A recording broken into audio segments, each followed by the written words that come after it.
the kingpin of Mount Kenya. Kimani Ichungwah to second. Majority Leader.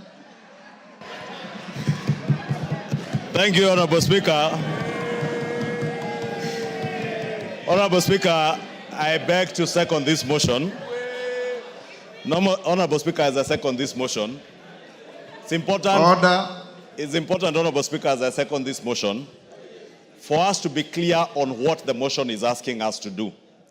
One, Honorable Speaker, is to affirm and acknowledge that the people of Kenya and every citizen in the Republic of Kenya has the right to demonstrate, protest, and express dissent in accordance with our Constitution, but do so peaceably and unarmed, Honorable Speaker. The other thing we're asking to be done by this motion is to condemn, in the strongest terms possible, the wanton destruction of property that we witnessed yesterday. And I dare say, Honorable Speaker, that wanton destruction, as the mover of this motion has said, was visited largely on the people of the Mount Kenya region, where I come from, on businesses owned by the people of Mount Kenya. If you look at Nairobi County, Honorable Speaker, the businesses that were looted were largely businesses owned and being run by people from Mount Kenya. Whether it is OTC, whether it is Nyamakema, Honorable Speaker, I was under attack myself. But I watched a clip by a young lady who was praying to the Almighty God that you, God, who has provided me with resources to stock my shop that was looted today, I pray that the God I pray to will restore my business, everything that I have lost, and double it. And I want to assure that lady, we will support you even as we seek to support other people who lost lives and livelihoods, Honorable Speaker. And let me express my regret, Honorable Speaker, and my condolences to those who lost their lives, not just yesterday, but even last year, Honorable Speaker. But we must have a way to mourn and memorize those that we have lost. We do not need to lose more lives to memorize those that we lost last year. Yes. We do not need to.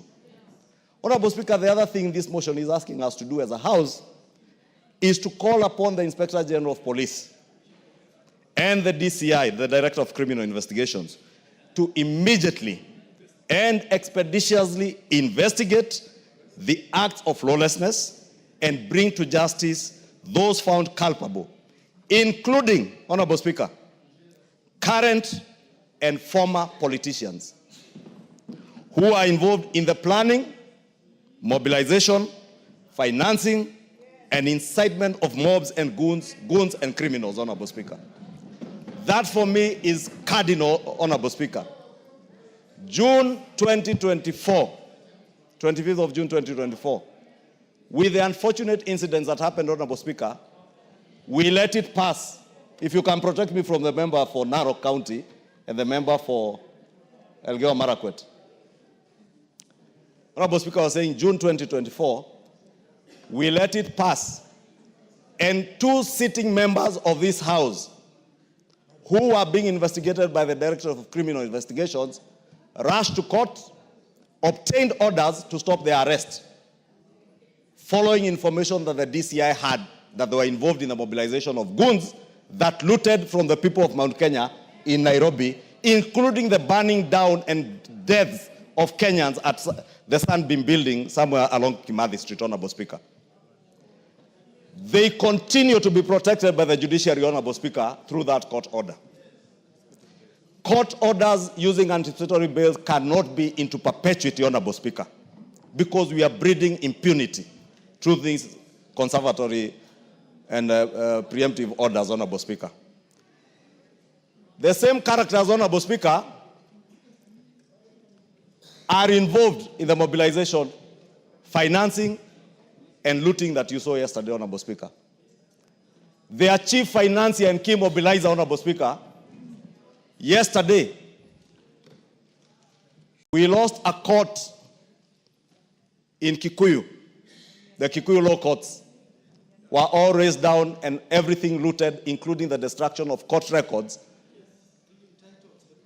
including titles deposited in those courts, securities of people deposited in those courts, and criminal records, Honorable Speaker. This acts, as the first part of this motion says, these are not just acts that happen. They are deliberate. They are mobilized. They are being financed by somebody or a group of people who, Honorable Speaker, then rush to court to get protection. Allow me, Honorable Speaker, to speak to the judiciary today. And you know, there's that saying that say when they went for the Gentiles, I kept quiet because I was not a Gentile. When they went for who, I kept quiet because I was not who. When they came for me, there was nobody left to speak for me. The impunity we started breeding last year, Honorable Speaker, is what is destroying this country today and destroying the fabric of the country that we call Kenya. Honorable Speaker, it's not just the law courts that were destroyed in Kikuyu. The DCC's office was also raised down. I have said the law courts, the sub-county, the county offices, including graders and machinery of the county government of Kiambu that help our people to do their roads, and county records, including our own property records in those offices, Honorable Speaker. The people doing this, Honorable Speaker, and that is my greatest concern, and that's why I alluded to what we are calling upon the DCI and IG to do, is that people are being ferried from Limuru and Dagoretti into Kikuyu and some as far as Kiambaa and Juja to come and visit the wanton destruction that you saw yesterday. Honorable Speaker,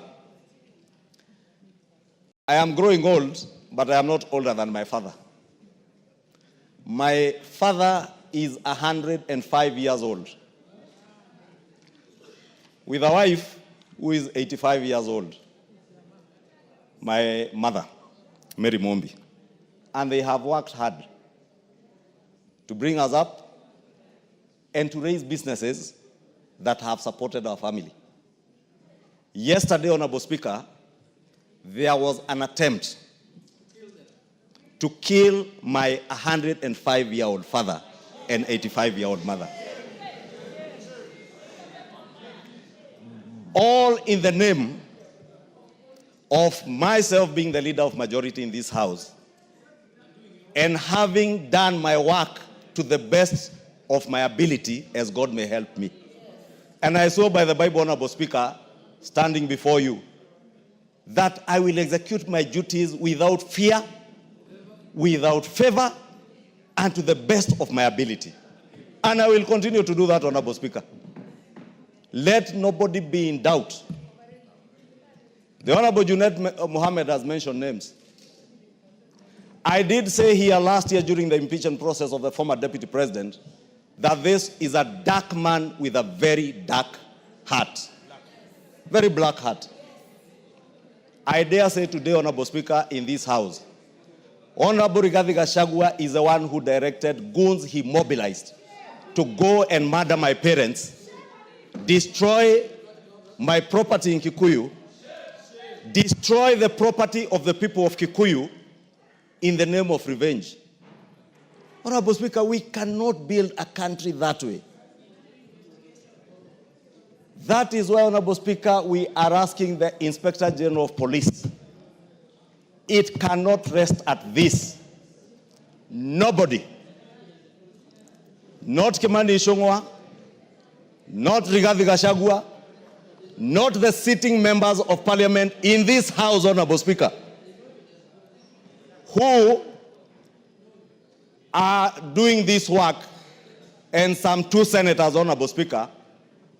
And as Honorable Junaid Mohammed has said, if you look at the trajectory of violence and destruction that visited, you can associate that violence with a particular politician and the area they come from and the kind of thuggery that was going on, Honorable Speaker. So as we condemn, Honorable Speaker, let us call on the Inspector General of Police and the Director of Criminal Investigations. Anybody involved in this criminality, whether it is Kimani Ichungwah, whether it is Junaid Mohammed, whether it is Rigathi Gachagua, whether it is Jane Kihara, whether it is Kaluma, whether it is Ngogoyo, whether it is Major Dong, whether it's Gachagua, whether it's Senator Medho, investigate each and every one of them without fear or without favor, and whoever is culpable, bring them to book, Honorable Speaker. Because we cannot have a country of lawlessness, Honorable Speaker. We cannot have a country... Give him 1 minute. Honorable Speaker, I was finishing by saying we can't have a country where I purport to speak for the people, my people, yet I mobilize people to destroy my people's property. I mobilize people to kill our own people so that we make political capital out of it. We must desist as political leaders in this country from using our people as political pawns to make political capital out of, Honorable Speaker.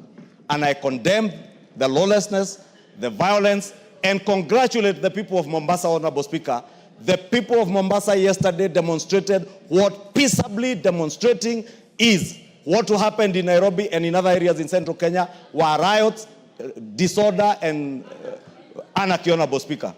And the owner of that anarchy is known, must be apprehended. Honorable Speaker, allow me to commend the police also for the restraint that they exercised yesterday and for the hard work they put yesterday when a police lady was being brutalized by men, grown men, beating up a woman, Honorable Speaker.